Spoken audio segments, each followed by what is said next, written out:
கிறிஸ்துவுக்குள் அருமையான கர்த்தர் தேவ ஜனமே, யாவரும் இயேசு கிறிஸ்து நாமத்தினாலே இந்த காலை வேளையிலே உங்களை நல்வாழ்த்துக்களை தெரிவித்துக் கொள்கிறேன். கர்த்தர் என்னை கொடுக்கப்பட்ட ஆசீர்வாதமான ஒரு செய்தியை கேட்க போகிறோம். அது நெகேமியா 13ஆம் அதிகாரம் 31 வசனங்களை வாசிப்போம். குறிக்கப்பட்ட காலங்களிலே செலுத்தப்பட வேண்டிய விறகு காணிக்கையும் முதற் பலன்களையும் குறித்து திட்டம் பண்ணினேன். என் தேவனே, எனக்கு நன்மை உண்டாக என்னை நினைத்தருளும். நன்மை செய்திருந்தால் மேன்மை இல்லையோ? பாஸ்டர், நான் நல்லா தான் எல்லாத்துக்கும் செய்கிறேன், ஆனால் எல்லாரும் என்ன செய்கிறாங்க, என்னை அநேக பரியாசம் பண்ணுறாங்க. இதுதான் உலகம். தேவன் கொடுக்குற ஆசீர்வாதமும் மனுஷனிட்டு வர ஆசீர்வாதமும் ஒரு வித்தியாசமான வேறுபாடு உண்டு.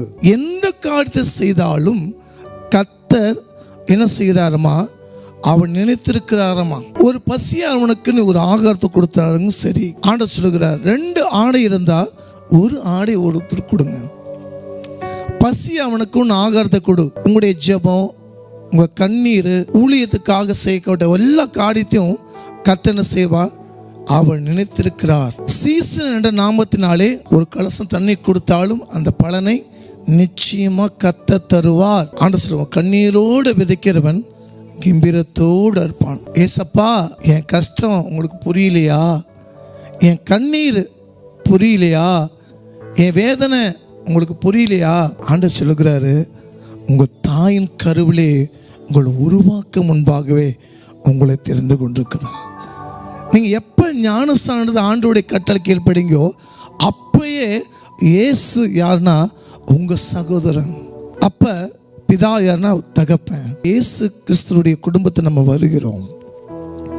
என்றைக்குமே நம்ம செய்தால் அந்த பலன் எங்கேருந்து வரும்னா பரத்துலேருந்து தான் வரும் ஒழிய மனுஷனோட நல்வார்த்தைகள் எதையுமே நீங்கள் பார்க்கவே முடியாது. இதுதான் உலகம். ஒரு கஷ்டம் வந்தாலும் ஒரு கண்ணீர் வந்தாலும் வேதம் சொல்லுகிறது, திராணிக்கு மேலாக சோதிக்கப்பட மாட்டாராம். நீங்கள் பயப்படாதீங்க. இதை கொடுத்தோம். உலக மனுஷத்திலிருந்து ஒரு நல் வார்த்தையை நினைக்காதீங்க. நீங்கள் என்ன செஞ்சீங்களோ ஆண்டவர் பரத்திலிருந்து உங்களுக்கு ஒரு ஆசையை அனுப்புவா. அந்த செஞ்ச பலனை நிச்சயமாக அதுக்கு ஆசீர்வாதத்தை கொடுப்பா.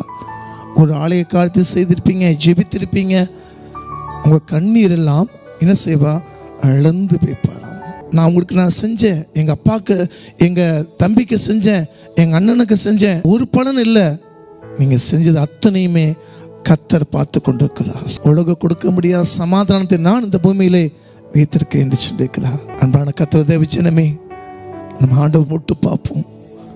நீங்கள் நல்லா இருக்கும்போது செஞ்சீங்க, அது ஆண்டவர் அந்த பலனை கற்றுக் கொடுப்பா. ஒரு விலங்குட்டி விலகி போயிட்டாங்களா, கலங்காதீங்க.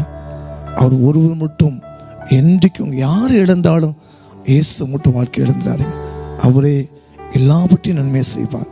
இப்போ எல்லாரும் மனங்கால் படிட்டு ஒரு மனமாக, ஆண்டவரே இதை வைக்கும், எல்லாரும் நான் செஞ்சு எனக்கு நன்மை இல்லைன்னு சொல்லாதீங்க. நம்ம என்னைக்கு செஞ்சதை நம்ம சொல்லி காட்டக்கூடாது. அந்த பலனை கத்த கொடுப்பா.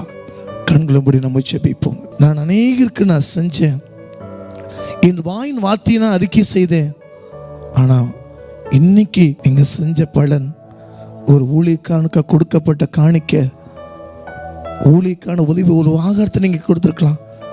சீசன் நாமத்தினாலே ஒரு கலசம் தண்ணி கொடுத்தாலும் அந்த பலனை தேவன் கொடுப்பா. மனுஷர் மேல நம்பிக்கைப்படாதீங்க. பிரசங்கி 1:2 சொல்லுகிறது, சூரியன் கீழே எல்லாம் மாயை, அவர் ஒன்றுதான் மெய்யான தேவன். ஆண்டவரே, தேவன் நாமே இத்தனை நாட்களாக என் பிள்ளைகள் நினைவு கொடுத்துருக்காங்கப்பா. இதை பார்த்து கொண்டு ஒவ்வொரு பிள்ளைகளும் தேவ ஆசீர்வாதத்தை காணும்படி ஜெபிக்கிறோம். இயேசுவின் நாமத்தில் நல்ல பிதாவே, ஆமென்.